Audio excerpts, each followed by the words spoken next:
go. Here we go. Here we go. Here we go again. Really? I mean, I had to. It's only right. It's only right. Hey, y'all. I'm Domo. And I'm Danny. Welcome to season 2 of the I'm Saved But podcast. Ba, ba, ba, ba, ba. We are so excited to invite you into our personal friendship and intimate conversations about life and our relationship with Christ. Absolutely. Our hope is to create a space where people can be transparent about what their walk with God looks like, right? We're all about being transparent. And speaking transparently. Ah! You will never let me live that down. Okay. No, as your friend, I feel like I should always remind you. Appreciate It was a great mistake. I really liked it. I appreciate it. Okay.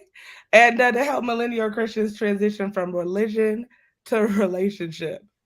We are on our third live, y'all. Live number Number 3. three. If you haven't, go back and check out our live with Joy and Chris Mitchell. And then last month we did a live with Shay from Obedience Pod. Definitely go back and check out both of those. They laid some gems. We had some really, really good conversations about friendships and about God and our relationship with God. Just to give you a quick reminder of what BFFL is, right? BFFL Best Friend Friday Live. Our purpose is to show how God uses our relationships to draw us closer to Him, right? Drawing the connections between how our relationships with God, our relationships with people, rather, can also reflect our relationships with God. The same things that we do in our relationships on a regular basis, God is asking for. The same way we talk to our friends, God wants us to call him and talk to him. Obviously, not on the phone, but same setup. What you So mean? Because Jesus is on the main line. Tell him what you want. this is true. Aha! He is on the main line. So we use these Fridays to interview people, right? We, like I said, we've done Chris and Joy already and Shay. And this week you have the privilege of just having us, and I'm so excited about it. Yes. So, do us a favor. Don't keep us to yourself. Share. Share Share, this. Okay? share. Share. Share with your friends. Go ahead and text somebody right now and tell them to join in and Yeah. watch. Because I was so not to be boring today. Shout out. Shout out to our listeners. Oh, good. Okay. But yeah, so today we're going to be answering audience questions. Do, Yes, do, I do, can't wait. We do. got some really, really good questions from the audience this week. And so our live today is just us chatting with y'all about what y'all asked us. A little nervous about it, but we'll get into it. Oh, All right. right. Up first, to break the ice, we got finish the sentence. So I thought it would be good, since it's just us, to start with like a very positive kind of note, and just thinking about God, right? And thinking about where we are in life right now, focusing on the good.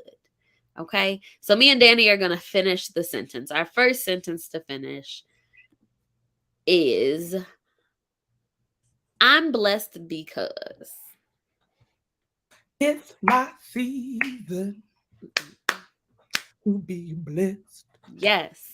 Ah! I love it. I think personally, um, I'm blessed simply because he chose me. Like, I know that's a very like Christian answer. That's a very Um, churchy answer. it's a very churchy answer, but real talk, like I think I have to remind myself that like he picked me. That's the, So when I'm stressed out, when I'm going through stuff, when things ain't looking how I need them to look, I am chosen. I mean, you are. Take both ways, right? My husband chose me and God chose me. Okay. I So I'm know. blessed because I was chosen. I'm trying to find a song to go with that, but it escapes my mind. If y'all don't know anything about me, I'ma always find a song to correlate with an answer. Shout out to my daddy. Hey daddy, how you doing? Hey, All right, what's the second question, Dominique? oh, your that song was really your answer. Yes, that's my answer because it's my season to be blessed. That's why I I'm blessed. love it. I love it. All I was right. not joking. I was serious. Okay, I'm with it. Second question. Finish the sentence. I'm believing God for. You start. What am I believing God for? Yes. $1 million. Student loan cancellation. Supernatural. True. Look, Now, I got a list. now I got a list. We got a very long list. Where we go start? Hey, I think right now, yeah, them finances. Hello, hello, Lord. Hello. I'm down here believing in you. I need a little money. A little extra financial blessing, Lord. I swear, because Amen. the whole student loan situation. Hey, Yolanda, I'm so glad you joined in. I hope you enjoy our conversation. Anyway, sorry. um, so like for real, this student loan situation, like the pandemic has blessed simply because it keeps pushing it back. So I ain't really had to pay on it, Yeah. for a little while. But yeah, I'm gonna need them to go ahead and just forgive me. Like I'm gonna need you to go. Jesus has already paid it all. He has already And paid he has it off. already forgiven me. So I don't know why the government is taking so long to catch up. Exactly. So I'm My believing God. God definitely for some loan forgiveness for sure. All Hallelujah. right, last one. Finish the sentence. One event from the Bible that I would have, oh, I definitely wrote that wrong, liked to witness was. Don't judge my typos. Too late. one one event from the Bible that you would have liked to witness. Y'all can share with us in the comments too. Hey to everybody who's joined in. Hello, What Yolanda. what's one event from the Bible that you would have liked to witness? It's your turn to go first. I gotta go first. Okay.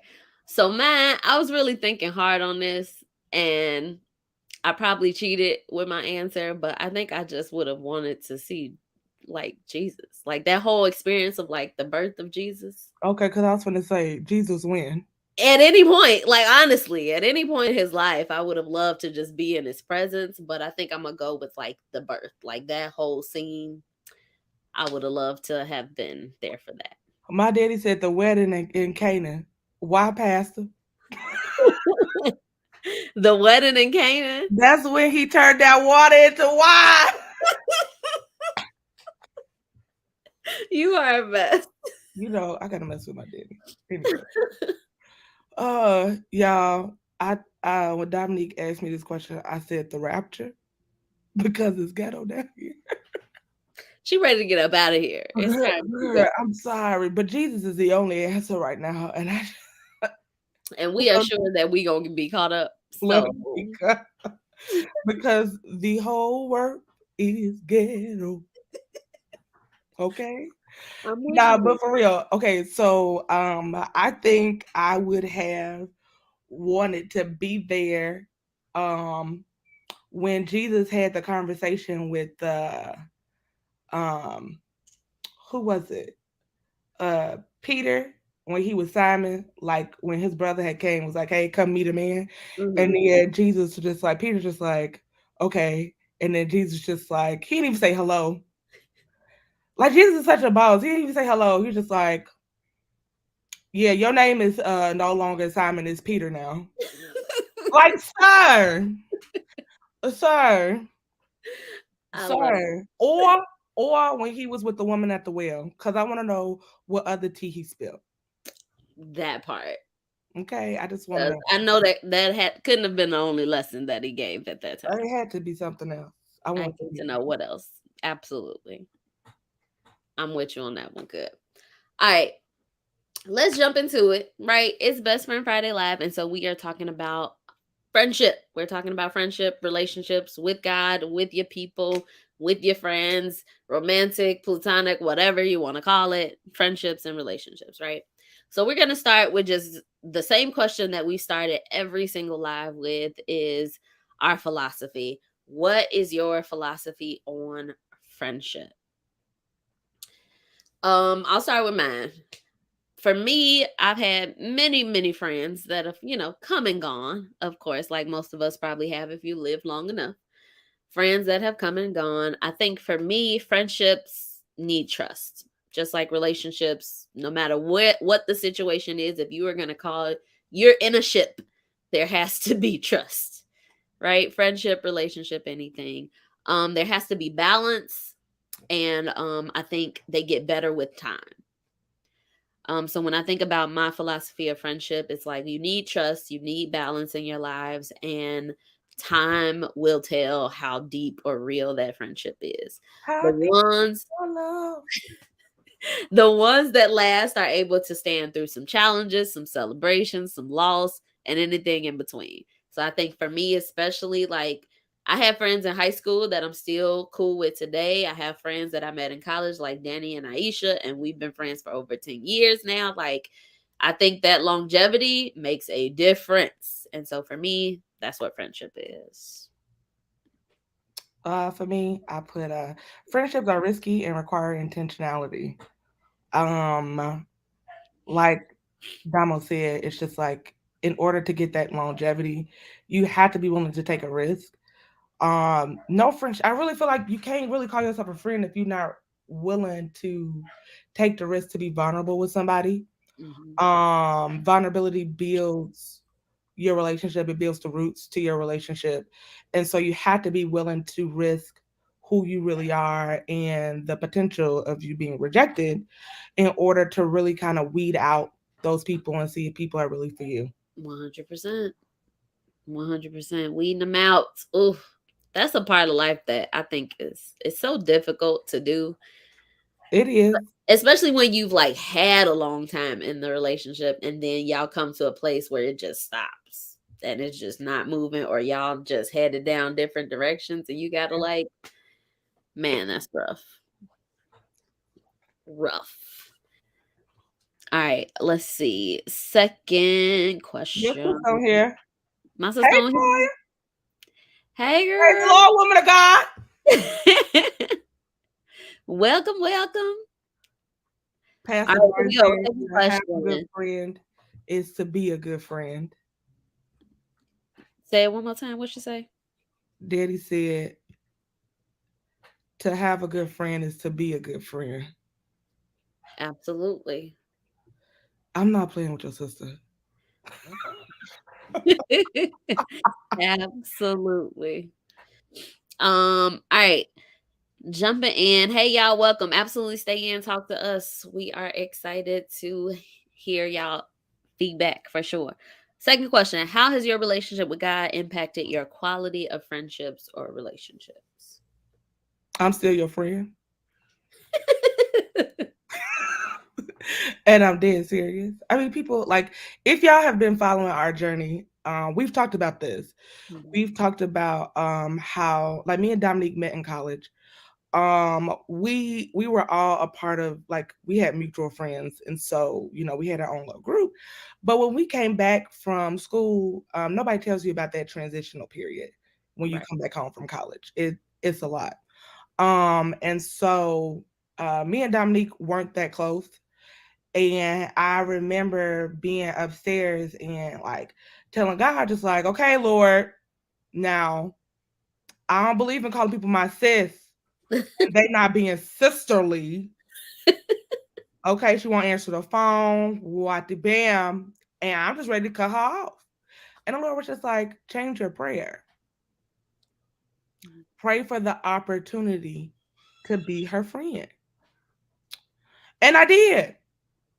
And you know what? The Lord opened the door and I didn't want to go through the door. Okay.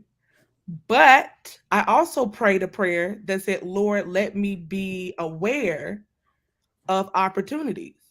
And Dominique called me one day. I was having car trouble.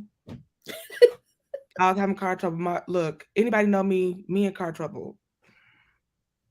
Okay. And Dominique was calling me, and I was just like, I know she don't want nothing. I'm not finna answer the phone.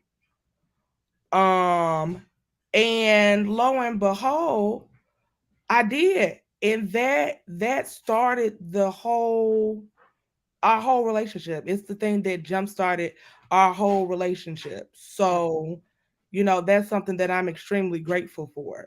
Yes. And it was crazy because, like, to think that she prayed for a different opportunity, right? And literally that phone call, I had called everybody else. She did. I was not her first choice. Let You that be were known. not my first choice. Let the record show. I had called everybody who I knew that I could, go to, and nobody answered the phone. Only she did. And here we are 10 years later, right? Like 10 plus years later, rather. And that's Um, the best decision that I've ever made. I can't take you. I can't take you. Well, definitely true. Like I can't stress enough, like that's how God works, right? When you pray to him, you talk to him, he give you the opportunity. He ain't just gonna throw the answer right in front of you, right? He gonna give you the opportunity to prove it, and it works. Um, for me, I think it goes to like God showed me how to be a friend. Mm, Because I think a lot of my earlier friendships, outside of my siblings, like my siblings are the first friends you'll ever get. Like there's a ton of girls in my family, and so siblings and cousins were my first friends. But like the relationships that I've had outside of them, my earlier ones were so surface. So like, at the childish stage of what a friend should be. And so God showed me how to love people through my friendships. He showed me how to identify people's motives, like to learn who's here for me and who's not, through these experiences. And then also understanding that I just can't do it alone. I you think can't. for a That's so long true. time I was heavy on the I got me. I'll keep my stuff to myself, whatever I'm going through, like I'll just talk to God and he'll help me through it. But like even God had friends, right? Even God had a community. And so I think through my relationships, through my relationship with God, it just showed me that I can't do it by myself. And I think definitely to like my big sister, pretty much all of my sisters in different ways, like they have been rocks. And then Yeah. same with like Isha. I can list all the names, Isha, Danny, right? And then I have a couple other friends that have been there through different stages of this. And yeah, all them friendships. That's what they taught me. Bam, bam, bam. Bam, bam. Let's keep it going. All right, we're gonna get to some audience questions in just a little bit. Hang in with us, definitely. Feel free to answer some of these questions while we're talking too. We would love to hear from y'all. Question number 3. How have your friendships brought you closer to God? Y'all tell us in the chat too. How have your friendships brought you closer to God? Boop, boop, boop. Well, my answer is y'all always need some prayer. All the time. You gotta accept your calling, okay? I I don't care. I would just like to put in a grievance. Um, because I just feel that y'all use me for my prayer life. Girl, Ah, bye. Not gonna lie, ah, in the earlier stages, probably, because ah. just about every conversation we had was like, "Hey, can you pray? Can Can you you talk pray to God for me? about this? I'm struggling with this. Can you go to the throne? Cause only you can right now." I don't mind it though. Like for real, like that that kept me accountable Mhm. in my relationship with the Lord. Because you all continue to put a demand on something that I was trying to not have a demand for. It's still not, I mean, we're obeying God in this season. Amen. But more importantly, you all reminded me about how practical God is. And I didn't know that I needed that. Mhm.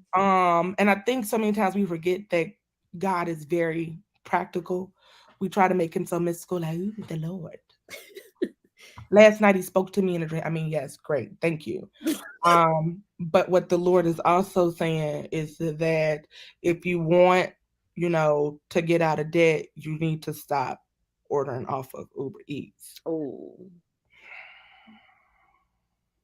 he just said it like that to you. That's what he I said. mean, y'all be like, they don't care about my feelings, y'all. I'm sensitive, and Dominique don't care about my feelings. Just want y'all to know that. We're just here to help. We're just here to help. But I love that. I think for me, it was similar to you of just like you were trying to avoid this prayer life or prayer calling, and we kind of push you to it. I think my friendships definitely have brought me closer to God because of the accountability. Mm, Like when you have the community, when you have the people who know the areas that you are struggling in, yeah, they can check you in those areas and be like, yeah, no, this ain't what you said you wanted to do, or this is not putting us in the right direction. yeah. So definitely the accountability, just having support, having a community really, really, really shows me how God is there. And I think through this idea of BFFL, of just like talking about how the relationships correlate, like what I get from my friendships made me realize I can get those same things from God, right? God can hold me accountable. God is there to support me, right? God has already promised me so many things, right? Just about everything that I'm going through, He has either been through or can give me some guidance on. And so, like, that's the same for my friendships. So, being able to depend on them and really see that has brought me closer to God, because it's like God can do these things even better. No, no shots to y'all. Like, y'all are great. I mean, But that's God can do right, but God okay. can do it even better. And so I think having the community definitely helped me there. That's how they Ooh. brought me closer to God.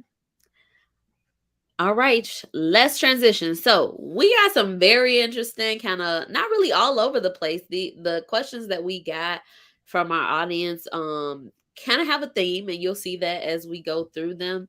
So we're gonna jump right into some audience questions, and feel free again to chime in with us in the chat. The first question from our audience is, how do you maintain your relationships when you are exhausted? I think I'll go back to Shay's answer. When we interviewed Shay, I think when we asked her about her philosophy of friendship, she said that friendship was about grace. Yeah, And so for me, when I think of how to maintain and keep friendships when life is, throwing every curveball and you're exhausted, it's about grace. Like, we're all going to be at different points in our lives where we may have similar things that we're going through, but there are going yeah, to be days where we just can't and we just don't have it to give. And I think that grace and that balance, like, I understand. Like, I won't take everything personally, yeah, right? Not understanding that, okay, this may not be Danny's day. Like, she having a rough week this week. We talked about everything that she's going through. So I'm gonna show her a little grace. Maybe she need a little more love, right? This yeah. week. Don't leave me alone. Right. Mhm. Cause she just told me don't leave her alone. I'm the type of person where when I'm going Need through, that just give space. me some space. I need some space and I'll pull it back together. So I think having that grace and understanding, first of all, communicating what you need in those times, Yeah, right? Let your partner, your spouse, your friend, whatever, know that when I'm stressed out or when I'm exhausted, this is what I need from you first, and that makes those situations that much easier. yeah. I think like for me, cause y'all know I work a lot. Um, Practical things. One, communication. Communication is going to be really, really important. As much as we want to extend grace, it's hard to extend grace without communication. That part. Um, like I mean, there's grace there, but it's just like if we're in a relationship, I think in order to steward our relationships well, also to honor the relationships that we're in, we have to communicate. We have to be like, hey, right now I'm really busy and I'm really, really exhausted. Mhm. So, like, I can't do anything right now. However, let's check in next week to see if, I'm off this day, what the bam, figure something out. Communication is going to be really important. Two, I feel like you need to do an audit of your life. I feel like you need to see what you're giving your energy to and why you are so exhausted. Um, Very a true. lot of times we don't realize that we're prioritizing things that are abusing us. We're allowing systems and people to abuse our times. whether it's because of loyalty, expectations, things of that nature. And that's something that even at work, I'm trying to work on. It's just like, look, you don't have to be here 3 hours after you're supposed to be gone. Yeah. Okay, you need to put up boundaries. You got to put up boundaries. What boundaries have you set up? How are you going to prioritize this relationship when you have time? What are Mhm. you going to do? The pandemic has shown us that there are different ways for us to connect. Do you got Disney Plus? Okay, they got the group watch. You and your friends go on Zoom or FaceTime, Duo, whatever, pop some popcorn, watch a movie Yeah. from home. Yes. But also having that you time. How are you prioritizing yourself? What are you doing for yourself? Stop allowing so many people to have unlimited access to you. That part.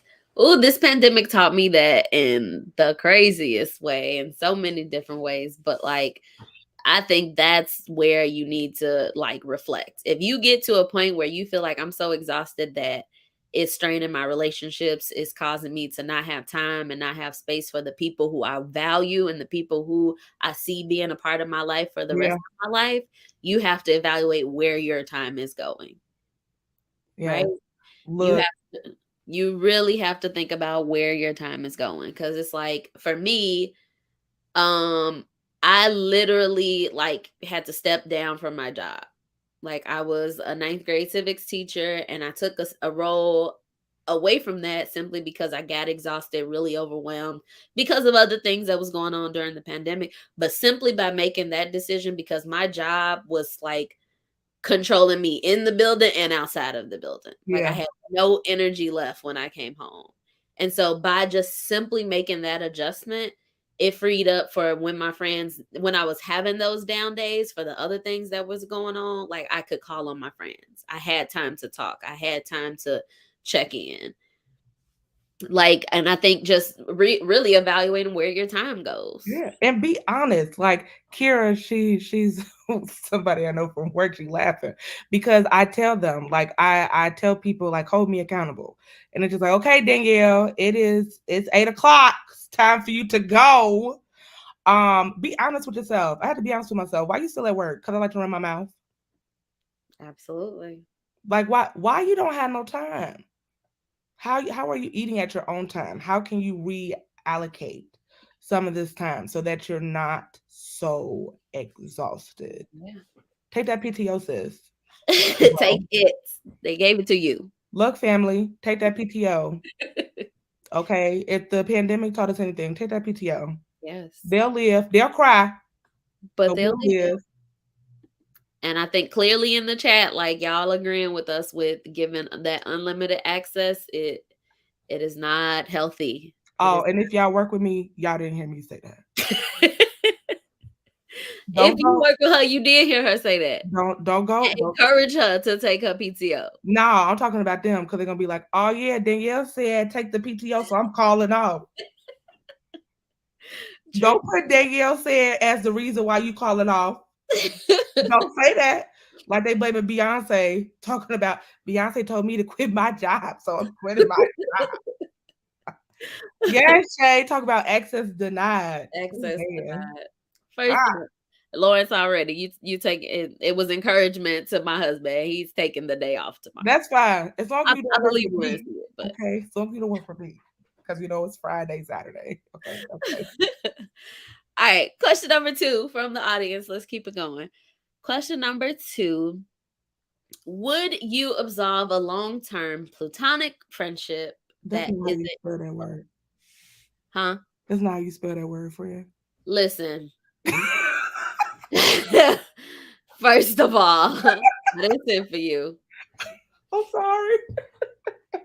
Anyway, would you absolve, basically, right? Saying, would you get rid of a long term, right? You've been in a relationship, friendship for a long time because they said platonic. So you've been in a friendship for a long time and that friendship is not going anywhere. Are you done? I feel like the answer is yes. Uh, Say more. I feel I feel personally attacked. Uh, so uh, for me, I feel like one thing that you have to really think about is about the fact that grow um you can grow out of relationships. You can outgrow relationships. Um and it's okay. It's okay for a relationship to end. That doesn't mean necessarily that it's going to end on a bad note. You all can just decide, hey, look, I just feel like this is not working for me. Or you can say something along the lines of, I feel like we're growing in two different, directions, and I just feel like we need to take a break. Um, those it's hard. These are hard conversations to have. But speaking from experience, having to make that decision with a very long term friendship that I had, it's necessary. If you feel like this relationship is not um growing you, if you feel like this relationship is not um if you're not reciprocating what you're putting out, um unrealistic expectations, first have a conversation. Go to therapy actually. That's what I was gonna say. First go to therapy. Therapy, Uh mediator, something where, because clearly it could be a misunderstanding, not yeah, misunderstanding, but miscommunication. Maybe y'all don't know what y'all need from each other, right? And I don't think people think about this in platonic relationships. We always think about this for like marriages and relationships. But with your friends, it's the same thing, right? yeah, It absolutely should make it like it's okay to outgrow people, but I think you have to have the conversation first. yeah, Like you have to make sure that both of y'all are understanding, like if you're feeling a way that this relationship ain't growing, it ain't good for me, it's not moving me or pushing me anywhere, it's kind of just, holding on to me, you need to have that conversation before you make a decision. and I think it's good. Like, we talk a lot about going to therapy here, right? Because I'm a huge advocate for therapy. I've been in therapy for like 4 years. It's been extremely helpful, especially with these transitions. You got to ask yourself some questions. You got to ask yourself, um, is this relationship going to be able to pivot with me where I'm pivoting in life? Because certain decisions are going to impact your relationships. One of the things where I was in the middle of therapy, I was like praying, and the Lord was just like, you going to therapy is going to impact your relationships. And at that time, I'm thinking it's going to be Dominique or Isha, because me and Dominique weren't that close yet. I was Right. like, okay, Lord, I already know. And lo and behold, it ended up being, another relationship that I wasn't consciously prepared to let go. And therapy will also help you realize, are y'all really friends or are y'all trauma bonded? Because that's a thing. Because that's the thing. That's the thing. I And think so, that, yeah, like, depending on the season that people come into your life, like, it could be because y'all going through the same thing. And thing. maybe you have healed and you've grown and you're ready to push forward, and that person isn't. Yeah, Right? So like it's really, and I think again that all ties back to the initial communication. Like how y'all have that conversation is going to be so key, and don't be afraid to be offensive, like, or to hurt feelings, because I think we end up in situations longer than we should be because we're so worried about how the other person is going to feel. yeah, Right? You have to be, and sometimes that calls for a mediator, sometimes that calls for a therapist, sometimes, somebody else being in the mix. But when you're able to communicate and really point out, like, this is what I'm looking for, this is not what's happening. So I think it's time that we go our separate ways, like, communicate that. yeah. Especially when you start seeing trends, like that's why we have to be honest with ourselves. Are you seeing trends in your relationship? What are the trends? What are the things that you all have to constantly come back and have this conversation? Okay. Absolutely. You see the woman of God, she over here. Amen. That's real. Like you have friends for a season and you have friends for a lifetime. Yeah. And those positions will reveal themselves to you. What Tyler Perry say? Relationships are like trees. Leaves, branches, and the roots. That part. Something like that. Something like that. I agree, absolutely. And I think to that question, like, would you absolve it if Yeah. you do the work first? Yeah. Have the conversation first. That'll tell you whether it's if it's worth holding on to or if it's something that you need to walk away from. Don't ghost people. Right, don't ghost people because then that never released you from it either. When you No. ghost people, you're gonna still be thinking about it. You're gonna be wondering what if. You're gonna be wondering about, where that could have gone and could have been. So I would absolutely say like have the conversation first, be on the same page and have an understanding, then that will inform your decision. Because you're a big kid now. We have conversations over here. Period. All Uh, right, next question. Let's keep it going. Question number 3 from the audience. How do you navigate relationships when they speak badly about you? mm, I don't think I've had this in my adulthood. I think I had it when I was in like high school. Um, so you found it. Roots are lifetime, branches last long, but will break under pressure, and leaves will fall away in every wind or season. Absolutely. amen. Yes, woman. Period. See, this is why I love you, sister. All right. So when thinking about when people speak badly about you, like for me, like I said, I haven't experienced it as an adult. I experienced it as a teenager. And as a teenager, I was quick to be like, well, forget you. Bye. And I think it was easier then because there was so much more life ahead of me. Yeah. Like it was like, y'all, I'll meet new people. There'll always be new people. There'll always be, you know, God hasn't showed me everybody who's gonna love me yet or who's gonna be my friend yet. Yes. Amen. So it was easy to just let them go. I don't think if somebody really considers themselves your friend, do you think they would really be talking negatively about you? Like I feel like that's just the obvious answer to that. If you are really my friend, like what I consider a friend, somebody I trust, confide in, depend on, like have been through things with me, time has weathered us and like we've Yeah. really experienced everything together and I call you my friend and you speak negatively about me, we got to reevaluate it. Like you might have to go. And I think it's the same as the last question. Like you have to have the conversation. Cause sometimes we're like, oh, they were in a bad mood, or maybe, we chuck it up to some other reason, or we put ourselves at fault in some way and we avoid the conversation about it. No, address it. Yeah. Stop trying to rationalize or predict why people do what Yeah. they do in an effort to show grace Yeah. because what you're really doing is allowing abuse. Yes. Stop allowing people to abuse you. Yeah. Um Don't give them an excuse before you even talk about it. yeah, and it's just like when you're dealing with community um and you're dealing with stuff like this, you really have one, I feel like this is what I know from experience, right? Thing number one, from a spiritual aspect, um, sometimes you have to have multiple communities, right? And God will prepare those communities for you. One of the pieces of advice that Dominique gave me that was very beneficial is that you need to have friends for different things, um, so that you're not overloading like one particular friend group.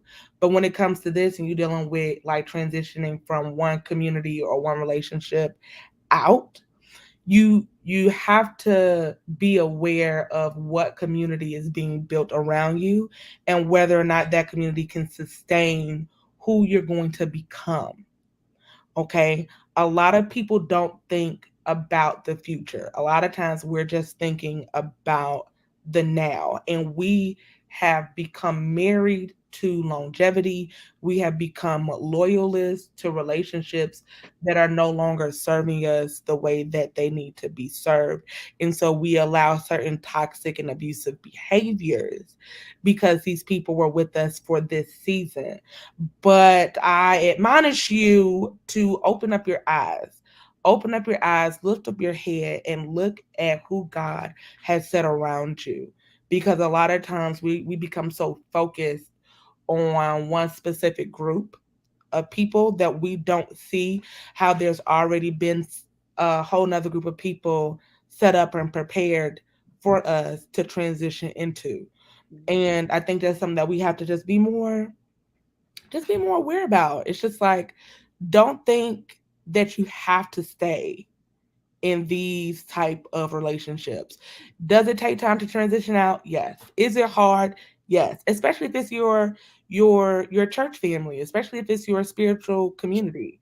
Because there's also this level of betrayal. It's just like, and then y'all already know how people act, Mhm. regardless if they church people or not. Like when you begin to separate yourself, it becomes a problem. But guess what? It's not your problem, it's their problem. That part. Because they can't handle or respect or honor who God is calling you to be or who you're becoming. Yeah. So get out that gym. I think for me, like being a teacher and like having to help teenagers work through problems because the drama that goes on in high school.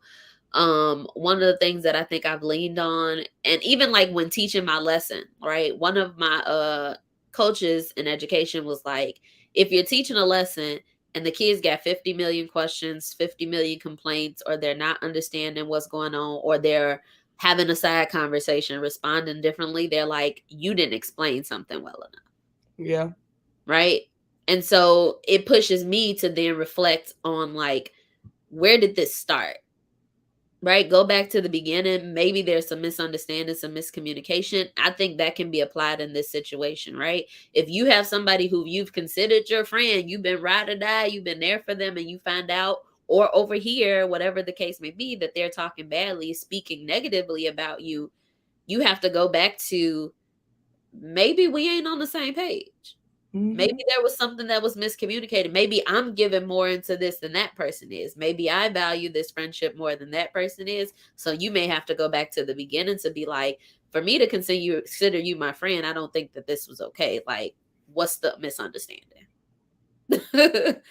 Toya says, sometimes we stay connected because people were there for us during a rough season or because we know what they've been through and we feel bad to leave them. Absolutely. All in all, we have to be strong enough to let go when it's time to, or we will cause ourselves to be stuck and stagnant. Absolutely. Very true. Absolutely. We, like we said earlier, they're friends for seasons and friends for lifetimes. Communication at the start of it, that has to be the biggest factor. If there's a disruption in the friendship, if the friendship is stagnant and not moving, you have to communicate, you have to talk about it, figure out where Yeah. the disconnect lies. If it's going to work and y'all both agree to work at it, go for it. If not, you got to walk away.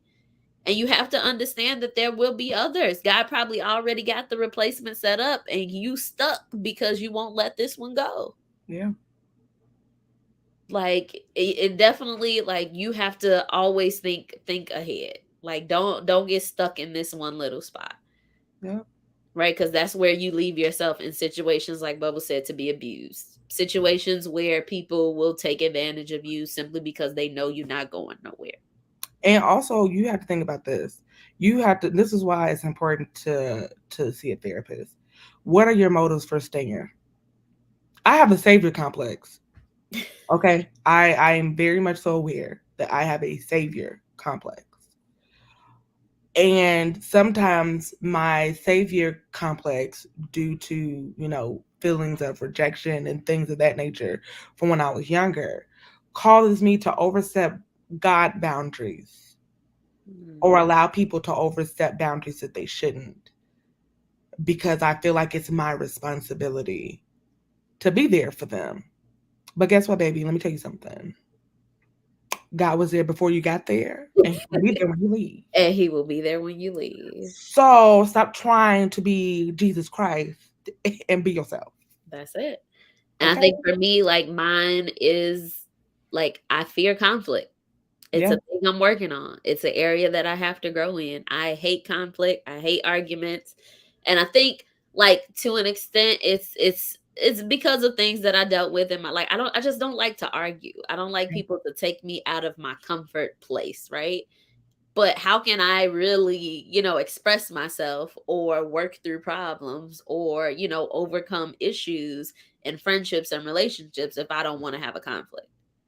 Like again, I'm hindering myself, Yep. right? So it's an area to work on. You also, as much as you have to have the conversation to figure out where the relationship, if the relationship is supposed to continue, you also have to look inward and figure out why are you allowing this to happen to you.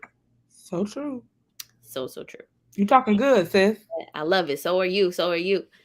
All right, let's keep it going. Next question from the audience.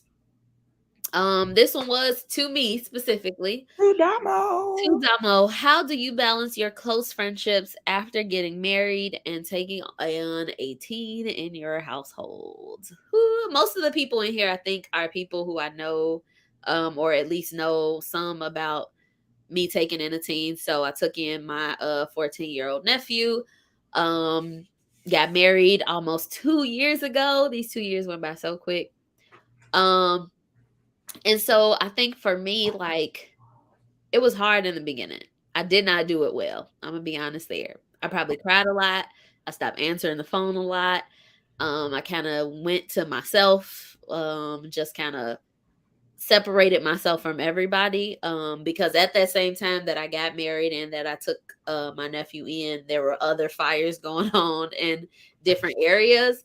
And so for me, it became like I had to do some self-reflection. I had to get to a place where it was like, yo, you got people there for a reason. Like you don't have to deal with this by yourself. You are not alone.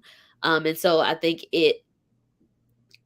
going through those transitions, getting married, losing my dad, taking in my nephew, moving, like all of that was happening at the same time, stepping down from my job, like all of those things happening at the same time. I had to listen to what the lesson was, which is something that I've never done before.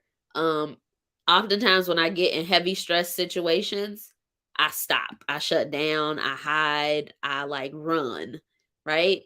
But this time, it was like, no, you got to figure out what the lesson is. And the lesson for me was that I could depend on other people. The lesson for me was that you can't handle it all by yourself.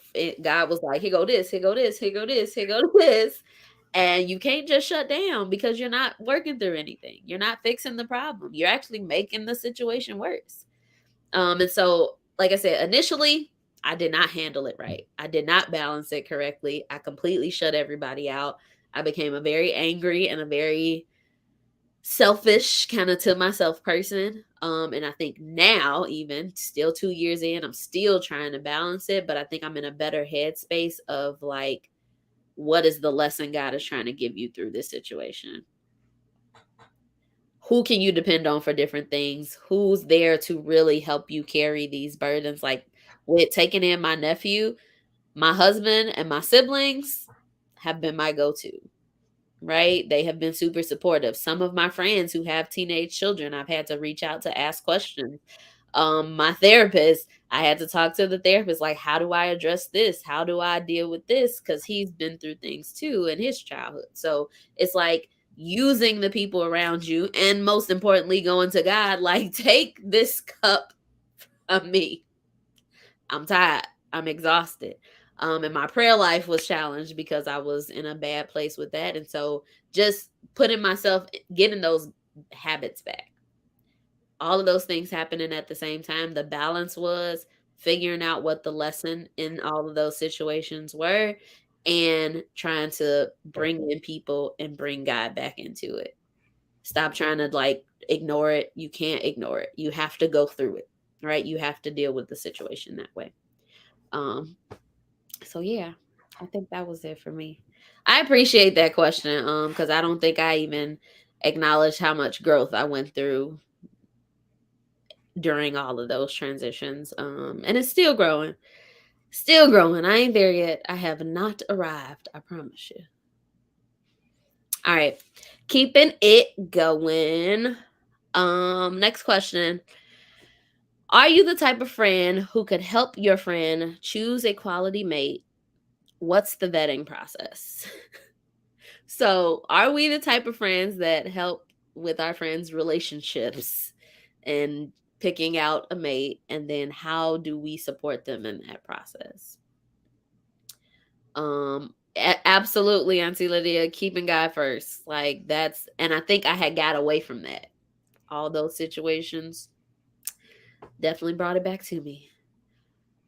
This is an interesting question because everybody in our friend group is married except for me. So, So when we were thinking about this earlier, I was like, we probably could have helped each other, but I think at the time where me and Isha got married, well, I was already in my relationship when I'm no, yes, he was. 10 I toes was in down. my 10 toes down. Okay? 10 I toes down. Unmovable. Unshakable. anyway, I was We love already to see it though. Hey, Law. We love to see it. yeah, so when I met Daddy and Isha, I was already in my relationship. So I Amen. mean, they gave me advice throughout the years, but as far as like choosing, they didn't have really any input in that. With Isha's relationship, I think it was the same. She wasn't together, but when they got together, it like moved so quickly. And I think like they were just head over heels in that way, and so we didn't have much input in that. I Yeah, think it was now not I like think that. now that we're married and Danny is single, she is getting a lot of advice. I she's just be getting, asking questions. and I love that. I think for anybody, if you are in a friend group and y'all all single or some are married, some are in a relationship, whatever the dynamic is, be curious. Cause I think if you are really, secure in each other, trust each other, like you should be able to ask questions. Obviously, not every situation is the same, but if there's something that I don't know the answer to, or I'm struggling with, or it's difficult, like having other people to go to, like to ask, is so important. And I love that about Danny because there is no question that Danny will not ask. There is no question. There's no about it. There is no question. Okay, take that exactly the way that we said it. There is no question. No Everything question. in between, believe it, she's asking. Yes.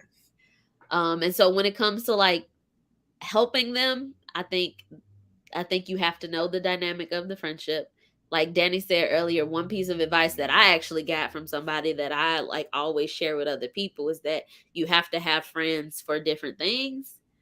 I can't tell, and I think that's just me, like I can't tell every single friend every single thing, right?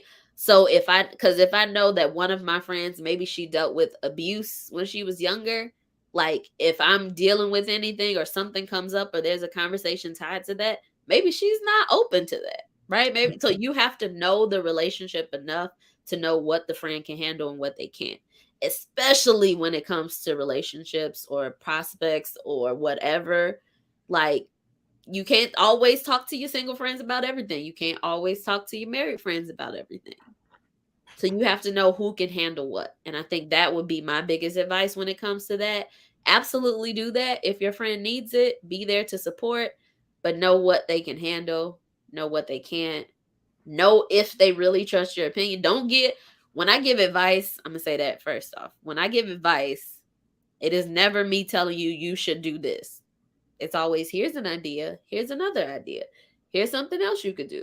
But at the end of the day, you got to choose because I don't want you to make that decision and then come back to me and be like, but Damo said, no, Damo ain't say nothing. Damo was just talking. She was just giving you her experience. Mm-hmm. And I think you got to be careful with that because giving relationship advice has definitely ruined friendships. Or telling your single friend everything that you and your married spouse are doing, and your single friend now becomes curious and want to know if he really doing all of that, like you set yourself up for that. Like, so you gotta know who can handle what, because your relationship, like there has to still be some privacy to it. Yeah, you have to know your friends. You have to know your friends. I think that's the most important thing. You also have to know yourself.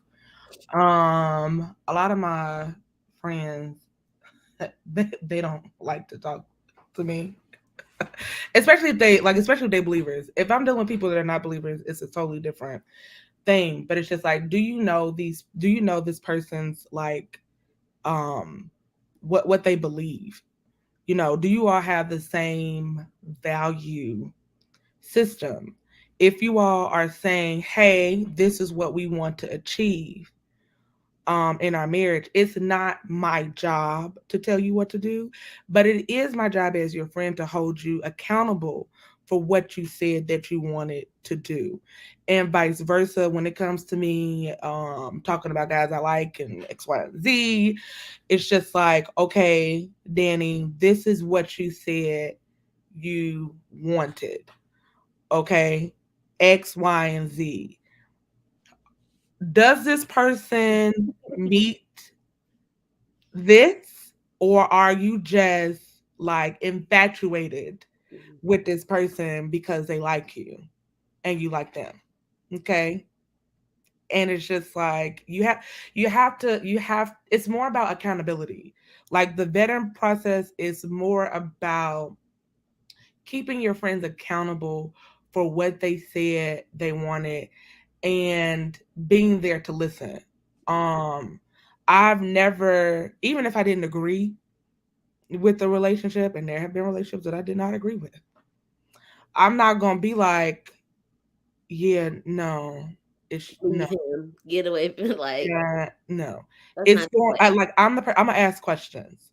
It's just like, okay, so what is it that you see in this person? What does this person bring to your relationship? What do they add to you?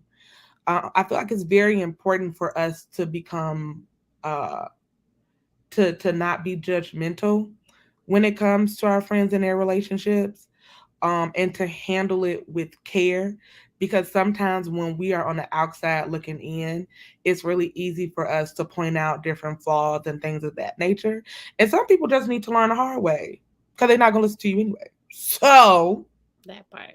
there's that. Yeah. But I've already told my friends, and this is why communication, I think that's one of the bigger things.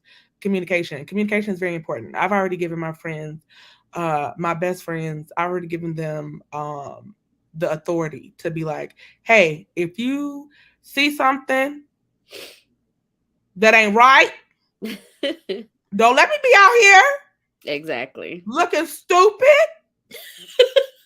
You better say something, honey, because we all have blind spots. Hmm. And it's just like, you have to have a community that you can trust, that is going to be like, hey, I think you need to pray about this. And y'all know in Christianese, if they say you need to pray about it, it's probably enough. You probably need to rethink something. Absolutely. Okay? So Amen.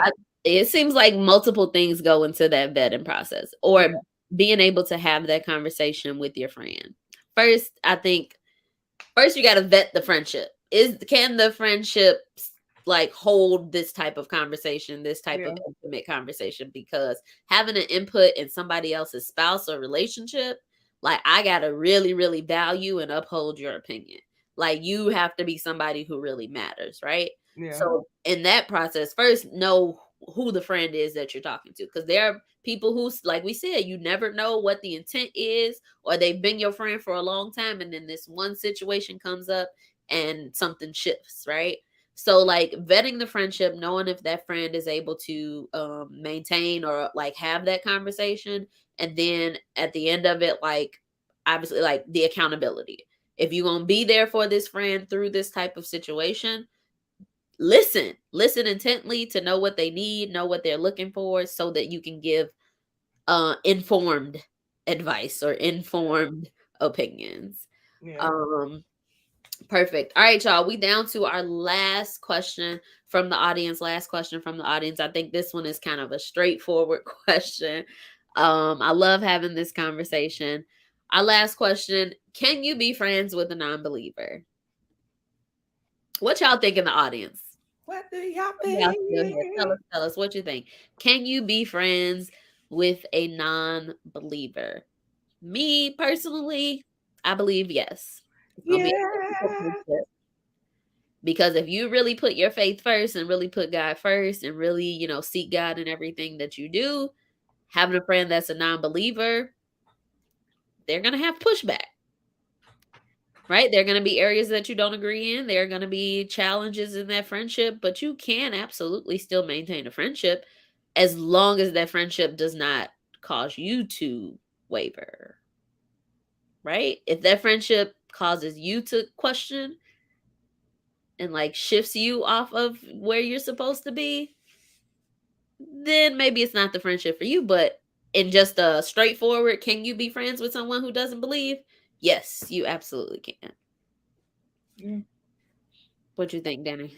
I think, I mean, of course, the answer is yes. I feel like there has to be a respect Hmm. there, going both ways. I have friends that are not believers, and it's just like you have. I feel like as Christians, I feel like we isolate ourselves too much, because of the whole like how can two walk together unless they agree thing. And I think a lot of times we miss out on the beauty of diversity of thought and and perspectives. I have friends that are atheists. They don't believe. And what they don't know is that God has taught me so much about his love for me Hmm. through my relationship with them, that I wouldn't have gotten anywhere else. Yeah. And I think so many times um, we want things to look a certain way that we miss out um, on blessings. Relationships are blessings and are also necessary in life. And you never know what could come out of you know this relationship. Do I think you need to be careful? I think you need to be careful with friends, period. 100. Because baby, every person that say they a Christian ain't one. So does your character Everybody who says they're a Christian ain't one, and everybody who like says that they're your friend ain't your friend? like, that's just the reality. Like, I don't think like in my life and knowing so many people and having like friends and people who have like lost friendships or friendships of like broken, um like it just, you have to know the person. Like you Yeah, have to really know the person. Like my sister said in the comment, she can communicate with them, but she doesn't think that she could really call that person a a friend. friend. And like you have to know yourself. Like I Exactly. I appreciate you for that honesty, because you have to know if this is somebody that you can know. Absolutely. It's not judgment at all. Not judgment at all. But like to say that you're a friend, it has to be, it's something deeper to it, right? You're Yeah. gonna go through a lot of things. You have to be able to give me advice. You have to be able to support. You're gonna be around my children. You're gonna be a part of my life for long periods of time. Like to say that somebody is a friend, I think it can happen because there are people who have like married people who had either different beliefs, or one didn't believe at all and one was like a Christian, and yet they are thriving, and some have converted and whatever. Like you never know, but again, you just have to know the situation. Like be careful. Talk, right? I love that. I love that. So it says she needs someone who can cover her and a non-believer You can't. know what? Let me tell you something because let me tell you about the sister. Okay, because it's the thing. I I I deal with that. I and that's so when you are uh they're how do I say this? When you're called to, everybody's called to something, okay?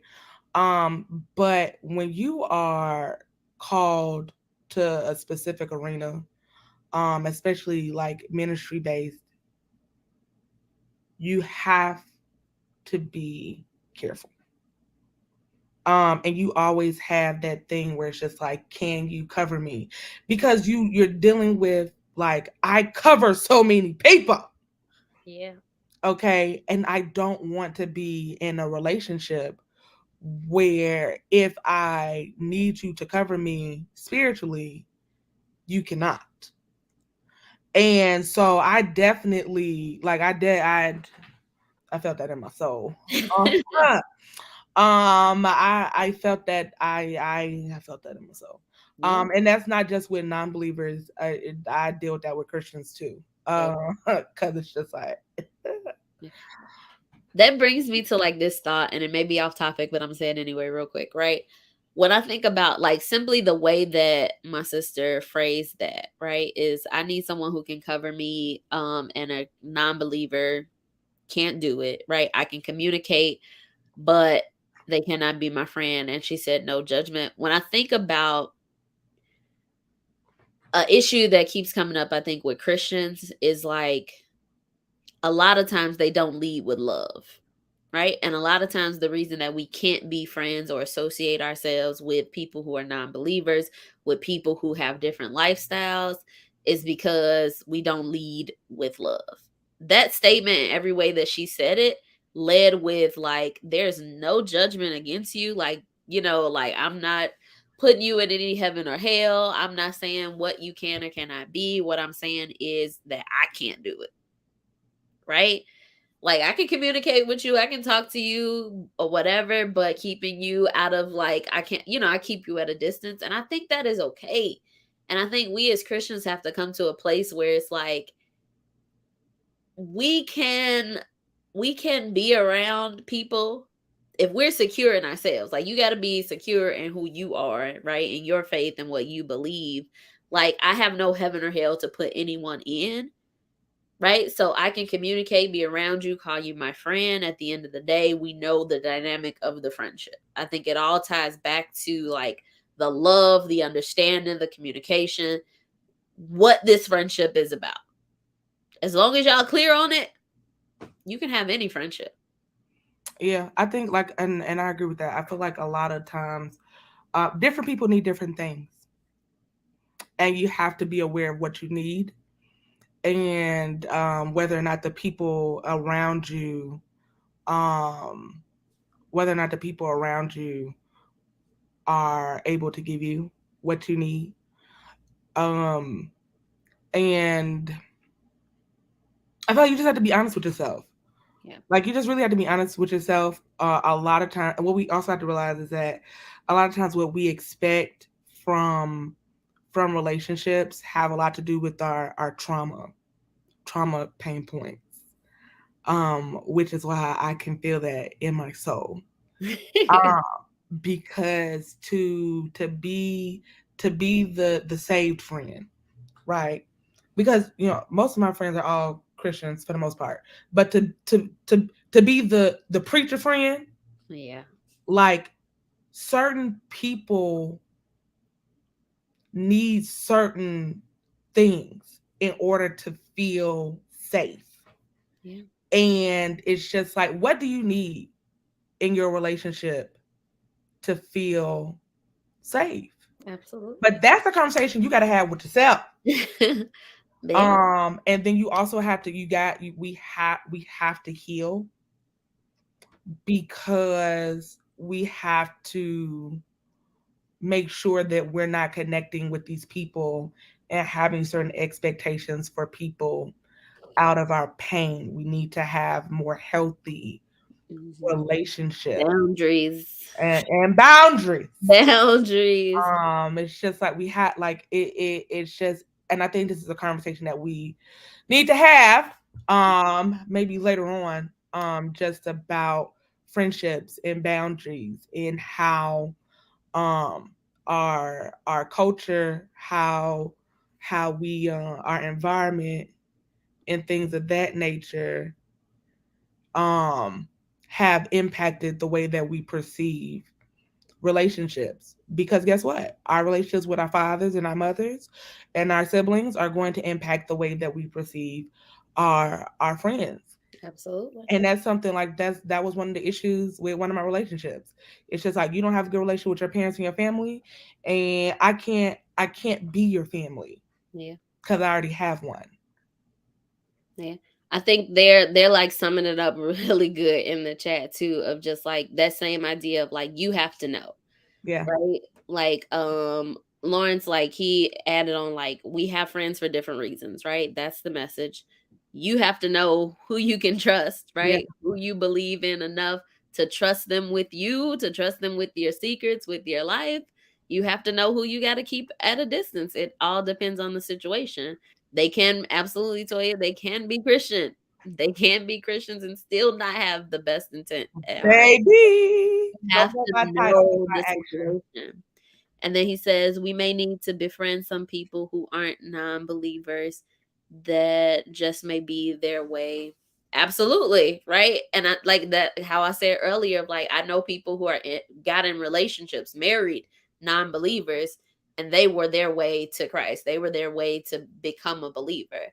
Like, now don't go out there just doing that. Like, you have to know if you can handle that. I, for one, know that no, that is not my ministry. Not my ministry. I don't have a build a man kit, Lord. Right. And I think for this question, at the end of the day, you have to know yourself. Yeah. You have to be strong enough in yourself and your belief and your thoughts and your trust in God to know if you can handle somebody who has conflicting beliefs, because there are going to be arguments. There's going to be, situations where you do not agree, and you have to know if you can handle it or not. That's simple. Thank y'all. I appreciate y'all. We really, really appreciate y'all for tuning in. These are some really, really good questions, and I can't wait to come back and do this again. Thank you to everyone in the audience who gave us these questions. Some of y'all gave them to us right before we started, so next time make sure y'all look Hmm. at that.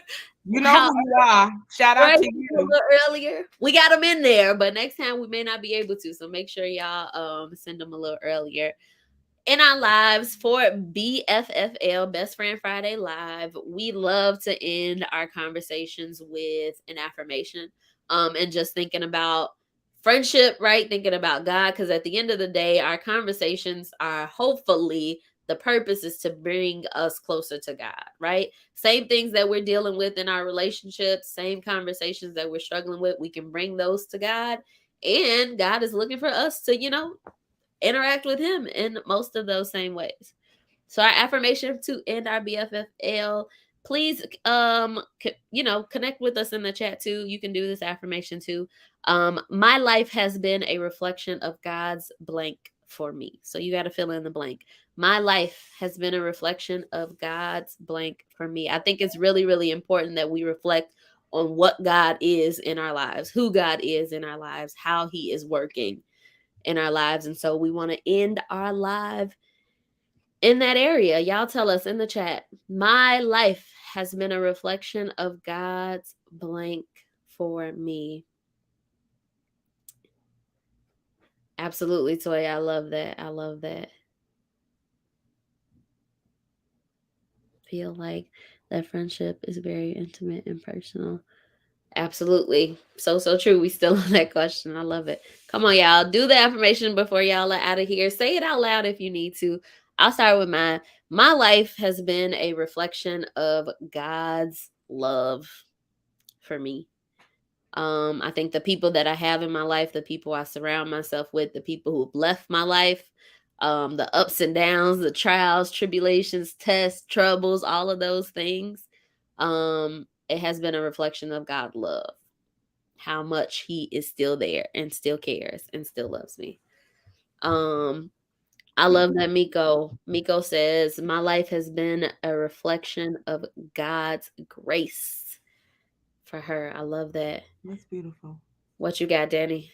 My life has been a reflection of God's patience for me because I'm a bad kid. I don't obey all the time. I don't obey quickly. Working on that. Okay. I know y'all be thinking, oh, Danny. No, no, no. Danny is one of them kids. She kicking and screaming. Imagine that 3-year-old that be having them tantrums. That's me. Okay. That's me. You That were so silly. It's true. that You're it's not true. Because I lying. have these conversations with my friends. Okay. I'm that child. But his patience for me, and I think that's really important. I don't want to take his patience for granted, so we are attempting to obey quickly. 100. But nevertheless, he is patient Right. with me. Anybody else before we log out of here? Again, we appreciate y'all for joining in and chatting with us. Toya says, my life has been a reflection of God's love and mercy. His love Ladies and his mercy for me. not gonna deal with you. Your love and Thank y'all, thank y'all, thank kindness. y'all. We hope to see y'all next time. Remember, we do these every first Friday of the month. We got somebody new up next month. I hope to see y'all there so y'all can check in and chat with us as usual. We love you. We love you more. That's our personal thing. We can't do that with everybody else. Y'all be Ooh, safe in these streets. don't forget to check in with Jesus, your therapist, and your community. That part. All Check right. in. Check Love y'all. Bye.